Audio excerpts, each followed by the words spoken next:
Yes, yes, yes. Welcome, guys. Welcome to this day 47 of the Skill Booster session. Just a second.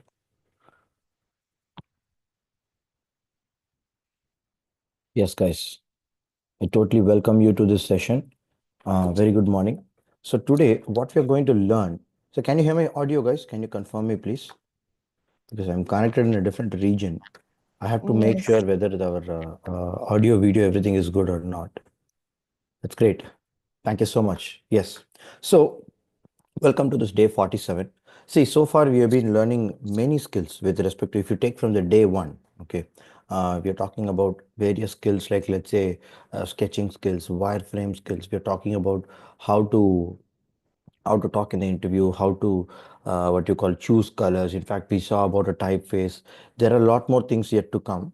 But today we have something very elementary and fundamental, which is called design thinking process. In fact, this was asked by one of our student who attended a design workshop. Okay, so that's the primary reason I feel this skill is very important. Okay, so listen to me very carefully, and you have to definitely apply it in a real-time project because this as a theory it may sound very interesting or it may sound okay, but when it comes to practicality there are many nuances to apply for it. I'm telling you, you can't do it just like whatever I'm saying, okay? Based on the context, based on the situation, based on each and every case, you should know how to tweak this, okay? I'm going to teach you the skill called how to apply design thinking when not to apply design thinking, okay? Are you guys understanding what are the topic, what we're going to say? Please switch on your camera, guys. Come on the camera. I want everybody to switch on the camera and come forward, okay? That's great. That's great. Super. Okay. So let me share my screen. Very good morning. Good morning to see you guys. Good morning to see you. Okay. Oh, sorry. I did not post the link in the group. Just a second, guys. Give me a sec. I'll be posting this link.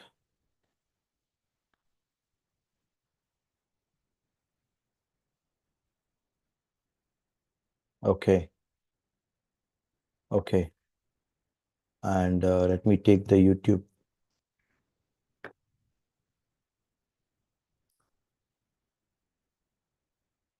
Okay. It's running parallelly. But anyway, I'm pasting out in our design for change.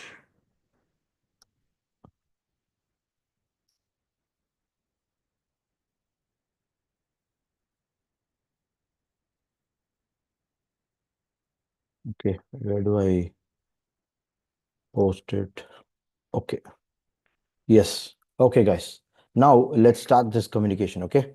So I will share my screen. Just listen to me very carefully. Okay. From the initial point, whatever I'm trying to explain you, just get in touch. Because if you miss the flow, it will not be understandable later. Okay. This is a little tricky skill to learn, and you should know when to apply the skill and when not to. It's not like you know the skill, you have to always apply.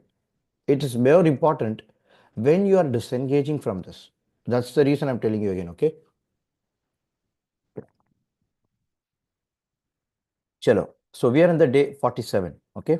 So applying design thinking and when not to.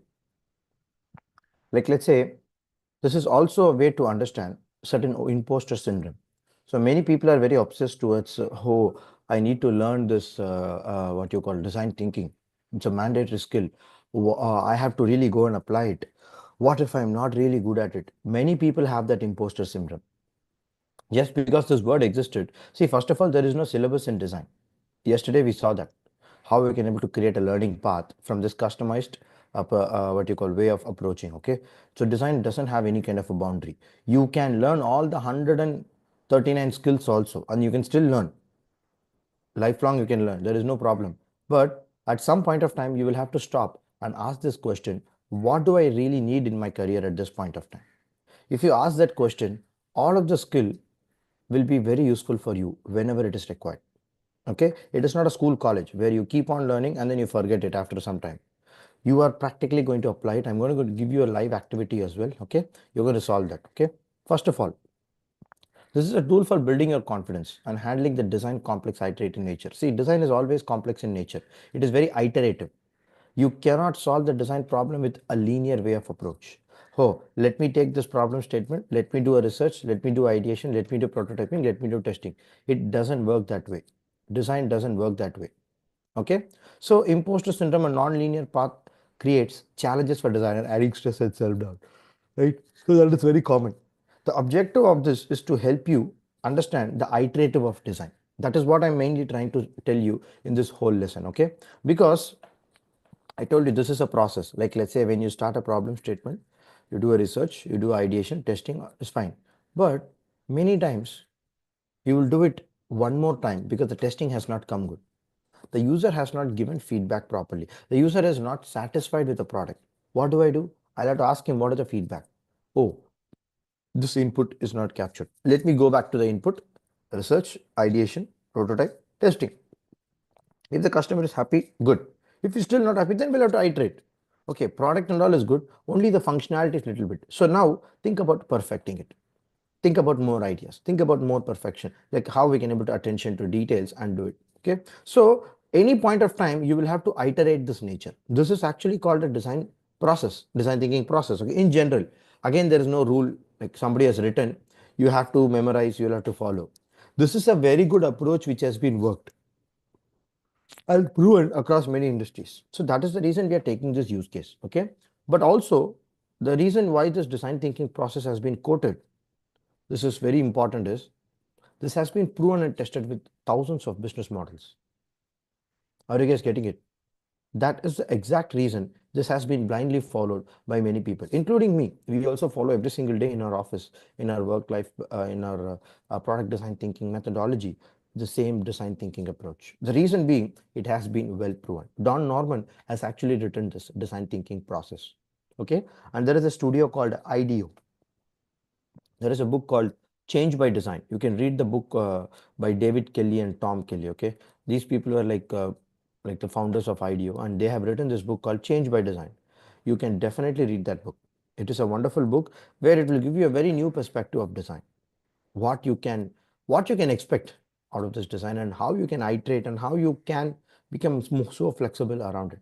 Okay, so invaluable for the personal growth and career development, particularly when you're in the creative industry where self-assurance and adaptability are essential. See guys, so remove this thought like I should learn this. What if I'm not perfect? I'm telling you from this day one, there is nothing called perfect in this skill of design. Every point of time, anybody is learning and everybody is improving. Second, it is not a mandatory rule that you will have to apply design thinking. It is based on the context, it is based on the situation. Okay, are you guys with me? Type out with me in the chat box if you guys have understood what we have discussed now. Jayanandini, Subhash, Hasnain, please switch on your camera, showcase guys, because I'll only understand if you're giving me a expression like, okay, have you understood, or you need one more time explanation or with more example. That's what is going to make me also fulfilled, right? Please give me a chat.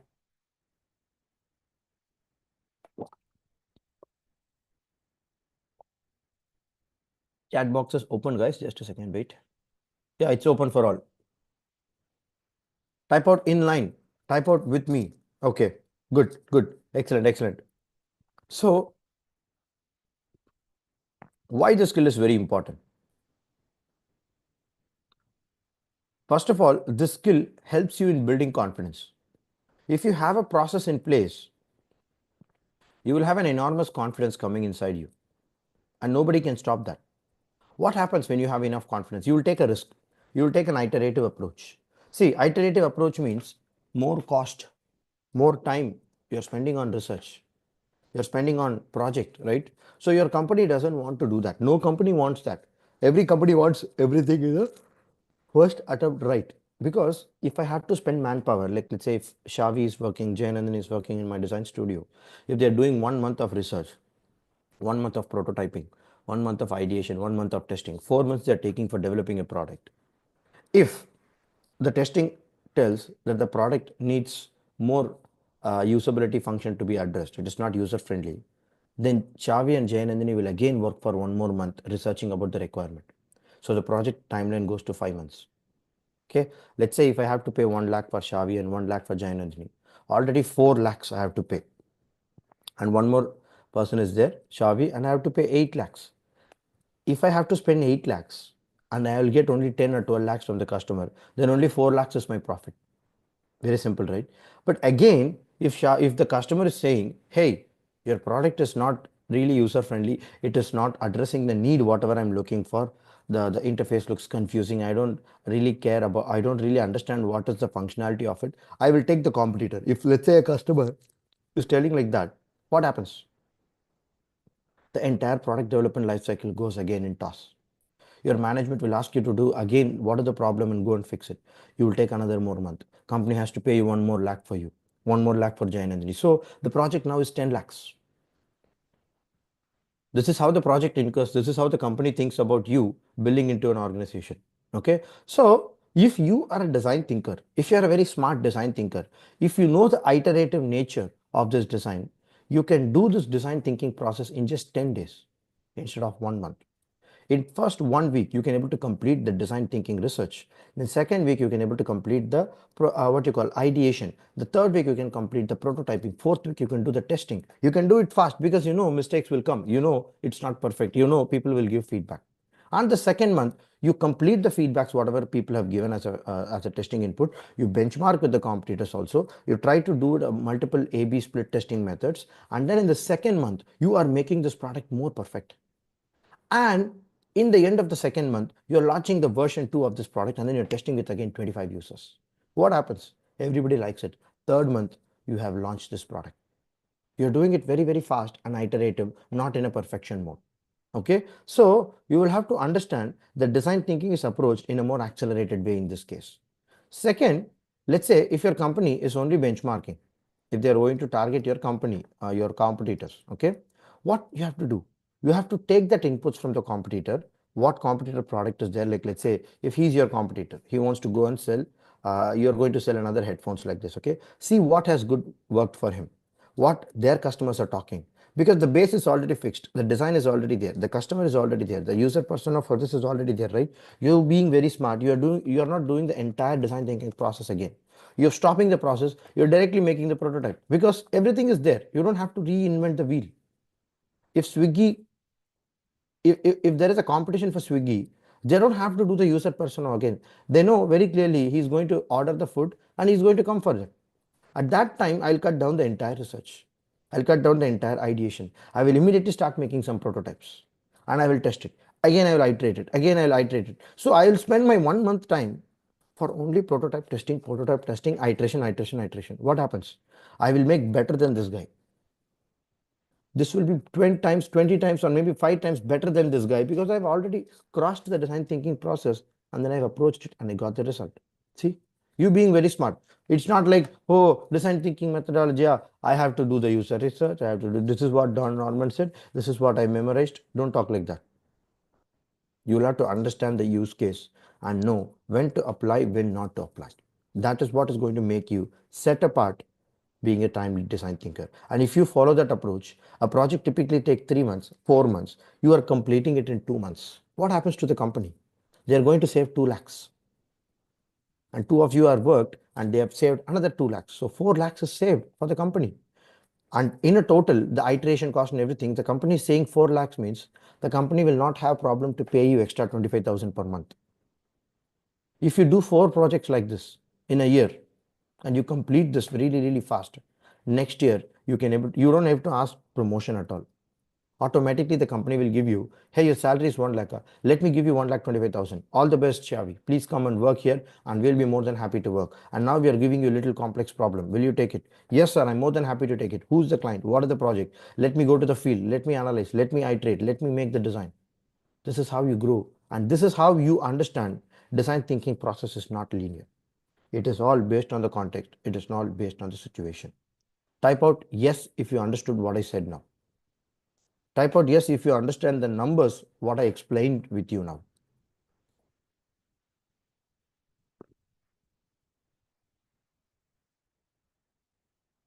Only few people are typing yes. What happened to Subhash? What happened to Hasnain?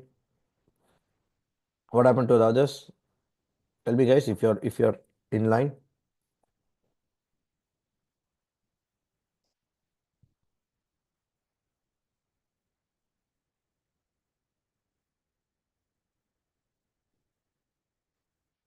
Okay. Okay. So this is the important factor with respect to design thinking. Okay. So it helps your confidence, benefits of taking risk, and it reduces the hesitation to explore. I already told you, right? You are in the exploratory mode and you are in a very unconventional ideas and you are having a lot of innovation because you know it is only going to evolve when you iterate.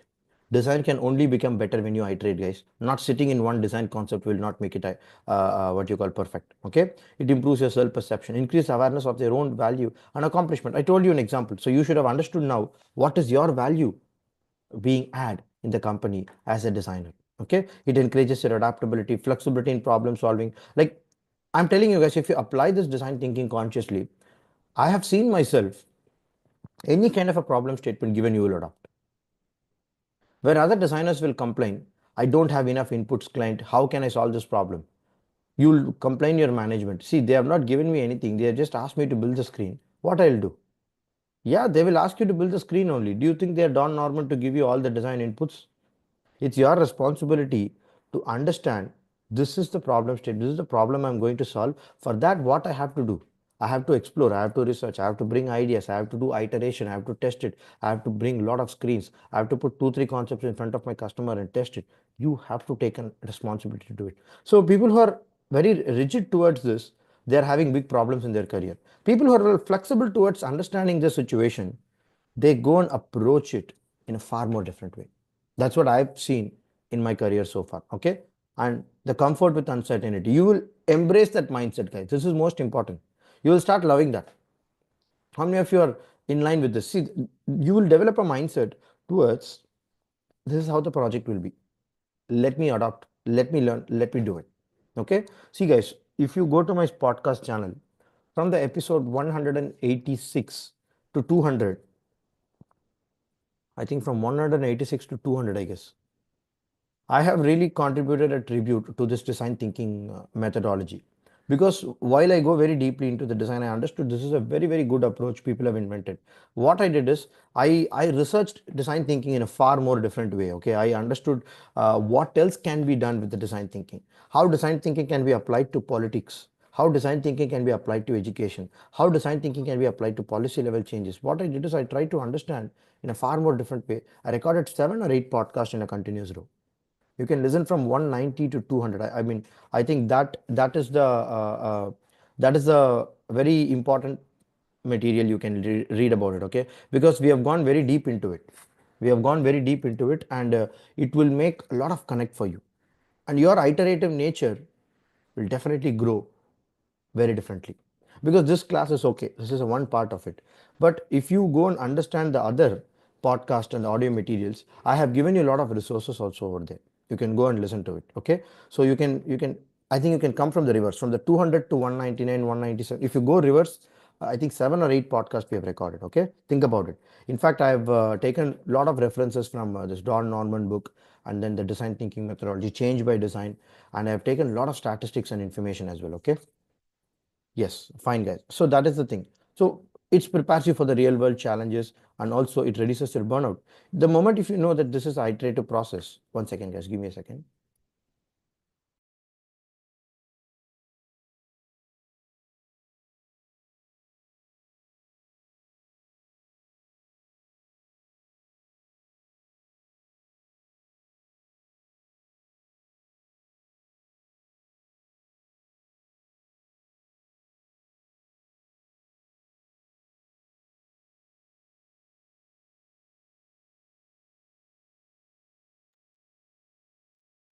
Okay, just a second, guys, just a second.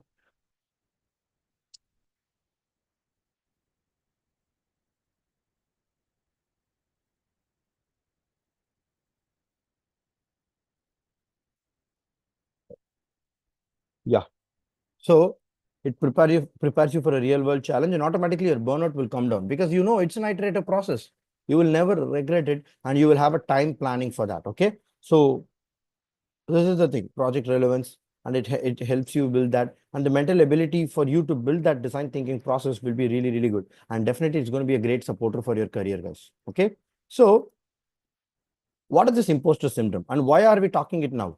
See, significant numbers experience imposter syndrome. I will tell 70% of the designers significant are experiencing this imposter syndrome, and which affects their confidence and satisfaction. That means what? More than 70%. I told you, right? Because this is very, very, it's a killing factor for a designer. They are, it's a creative field, guys. What happens is we are more prone to get this kind of a problem because many times it will be a self-doubt because we are innovating something new, right? People will immediately ask the question, how can you tell this is so okay? I don't see a big value in it. People who have already invented this kind of a headset, if you make another version of it, then the question will not be there much. If you invent to the world first time, this is the headphones, and you are the first one to invent this, nobody has seen headphones in this world before, then people will ask hundreds of questions. Hey, it will really work, huh? How people will put in the ears? Will it not fall down? No, no, no, I'm not getting enough confidence on what you're saying. No, no, no, no. First of all, is this design really worth it? Are you confident about it? People will make you negative because you are taking that risk. That's how the creative field is, guys. More than 75% of the designer has this problem. InVision report 2022 has said that. Okay, 60% of the 50% of the people feel unprepared in early projects despite adequate training. I told you, right? Initially at the project start, nobody will get any clarity.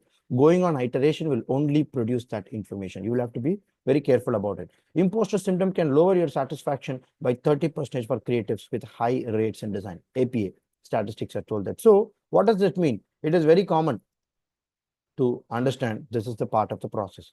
Majority of the design teams operate iteratively. I told you, right? Majority of the design teams operate iteratively because they know this is how they can able to get massive, massive changes.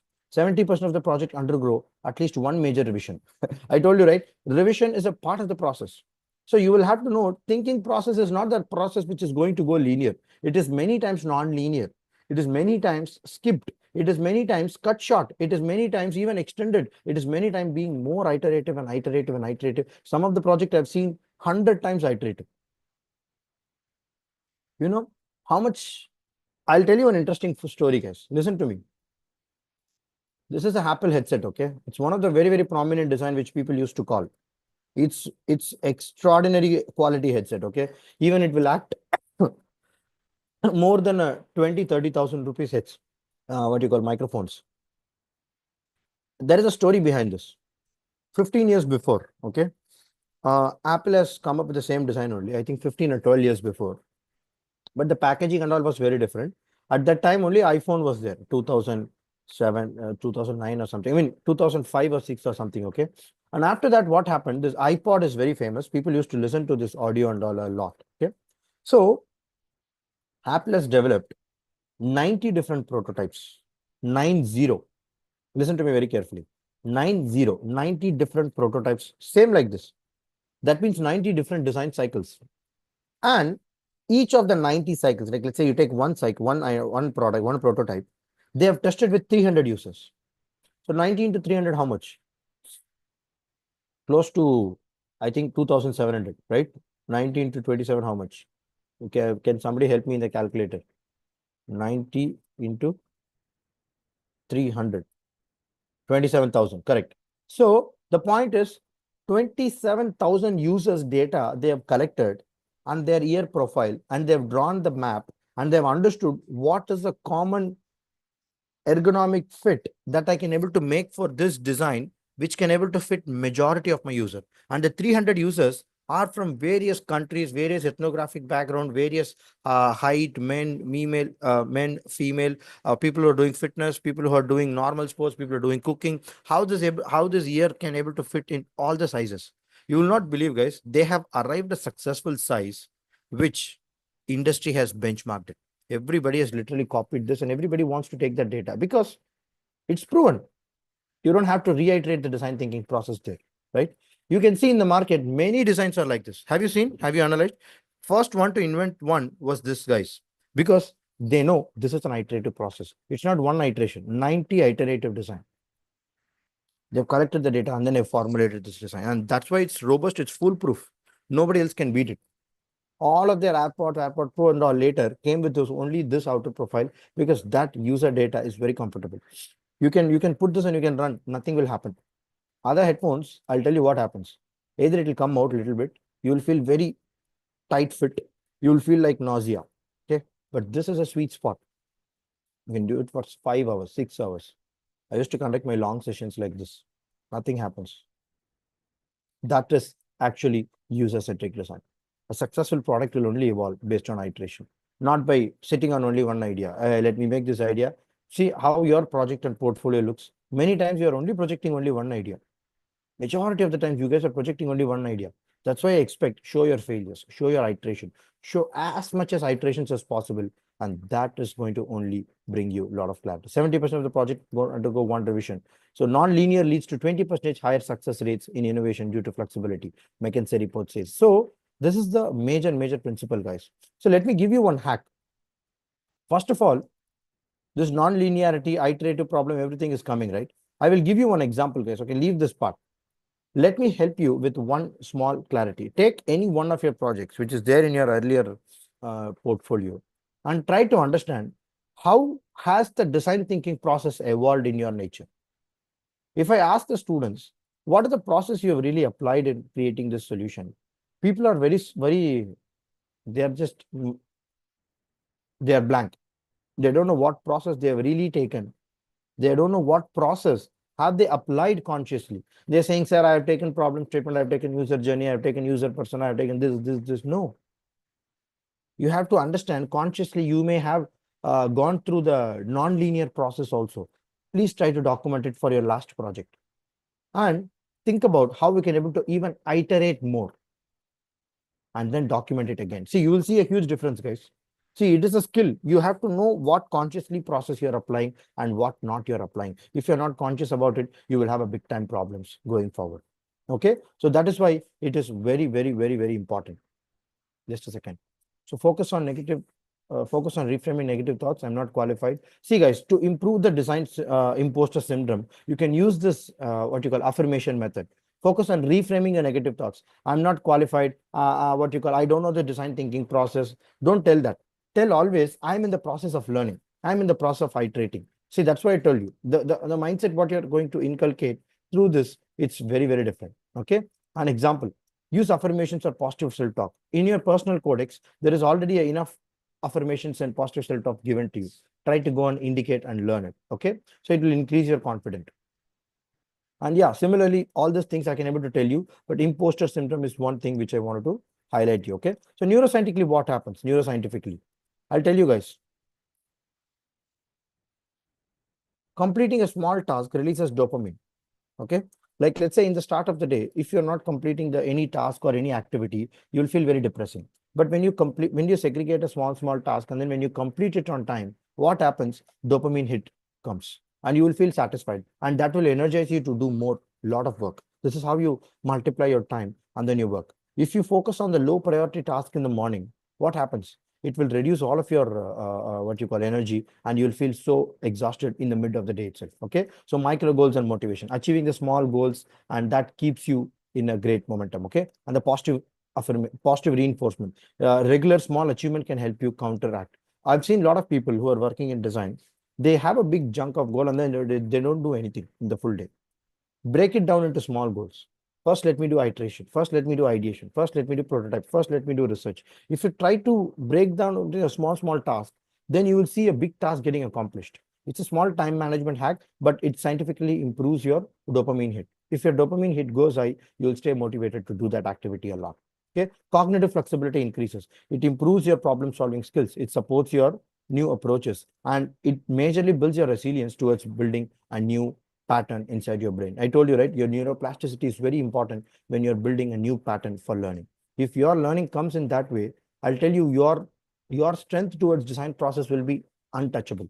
You will be a far more greater guy in applying the design thinking and people will not talk to you because you will be far more excellent at it. Okay. And use this positive affirmation techniques and automatically lower your amygdala activation. I told you amygdala is a very dangerous guy.